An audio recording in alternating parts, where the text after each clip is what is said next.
नमस्कार स्वागत करुछि आमर एही विश्लेषणकु। आज आमे देखिबा दुईटी पड़ोसी देशर कहानी, दुईटी युव क्रांति किंतु दुईटीर परिणाम एकदम अलगा। किछि दिन तलर कथा, नेपाल आउ बांग्लादेश रे जेनजी आंदोलन पूरा देश को दोहलाई देथिला। युवपीढ़ी रास्ता को ओहलाइले आउ वर्ष वर्षर पुराना शासन को उपाड़ी फिंगी देले। हेले एठी गोटे बड़ प्रश्न अछि, गोटे आंदोलन केमिति पूरा क्षमता दखल कला आउ आरोटी पूरापूरी फेल हे गला। आसंतु एई जटिल कहानी भितर को जिबा आ बुझिबा। अच्छा, तेबे दुईटा आंदोलनर दुईटा भिन्न भाग्य। एहार सबुठु बड़ प्रमाण मिले निर्वाचन फलाफलरू। एठु ही कहानी दुईटी पूरा अलगा बाटरे चलीगला। नेपाल कथा देखंतु, आंदोलनरू तैयारी होइथिबा नुआ पार्टी राष्ट्रीय स्वतंत्र पार्टी बा आरएसपी जेतिकी सीट्रे लढ़िला तार 76% जीति नेला। एहा एक प्रकार राजनैतिक भूकंप थिला। आउ एपटे बांग्लादेश रे सेमिते गोटे आंदोलनरू बाहरी थिबा पार्टी को कौन मिलिला 300 सीट्रु मात्र 6टा। यहाँ तो किछु नुहे कहले चढ़े। तफातटा देखुचंती तो। तेबे नेपालर एही सफलता पछर रहस्य कौन थिला? सेमाने एमिति कौन ठीक कले? मुख्यतः दुईटा कथा, गोटे हेला धैर्य आउ आउटा हेला जणे लोकप्रिय नेतांक सठिक रणनीति। देखंतु, नेपाल रे बहुत दिनरू गोटे असंतोष थिला। 2008 रे राजतंत्र सिना सरिला, किंतु तापरे देशरे राजनैतिक स्थिरता आसिलानी। 16 वर्ष भितरे 13टा सरकार बदलिले। लोकमाने पूरा विरक्त होई सारिथिले। एही भली एक परिस्थिति ही गोटे बड़ क्रांति पाई मंच प्रस्तुत करिथिला। आउ एही आंदोलनर चेहरा किए थिले जानंती? बालेन शाह, जणे रैपर, संगीतकार, इंजीनियर आउ काठमांडूर लोकप्रिय मेयर। बेआईनी निर्माण उपरे बुलडोजर चलाई से बुलडोजर मेयर भावे परिचित थिले। तांकर एही काम ही तांकु लोकंक आखिरे हिरो बनै देथिला। एबे सबुठारु मजादार कथा शुणंतु।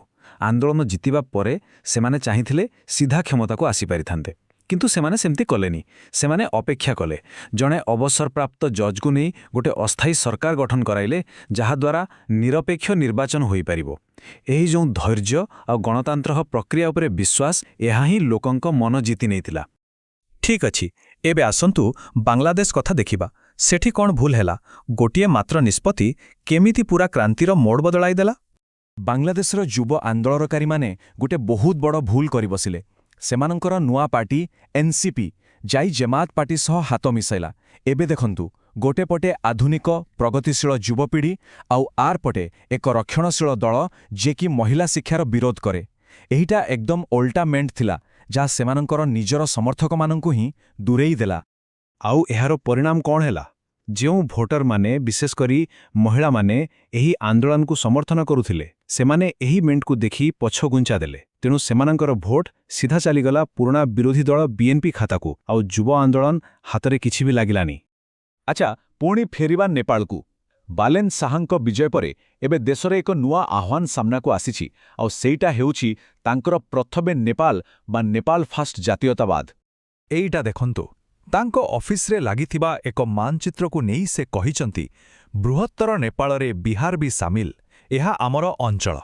एही भली मंतव्य तांकर कठोर जातीयतावादी चिंताधारा को स्पष्ट करुछि, जहा पड़ोसी देश भारत सह संपर्क रे तिक्तता आनिबा आरंभ करि दैछि। आउ केवल एतिकी नुहे, से भारत, चीन, अमेरिका समस्तंकु समालोचना करिसंती। भारतीय फिल्म आदि पुरुष को ब्यान करथिले। से सफा सफा कहउछंती तांको विदेश नीति प्रो नेपाल, कोनोसी प्रो इंडिया कि प्रो चाइना नुहे। एही नीति आंचलिक कूटनीति रे केउ भली प्रभाव पकाइबो ताकु में एबे अनेक प्रश्न उठुछि। शेषरे एई गोटे कथा सामना को आसुछि, देश भितरर असंतोष को नहीं आंदोलन करिबा, निर्वाचन जितिबा, ए सबु गोटे कथा, किंतु अंतर्जातीय स्तर रे संपर्क बजाय रखी देश चलाइबा सेइटा पूरा अलगा कथा।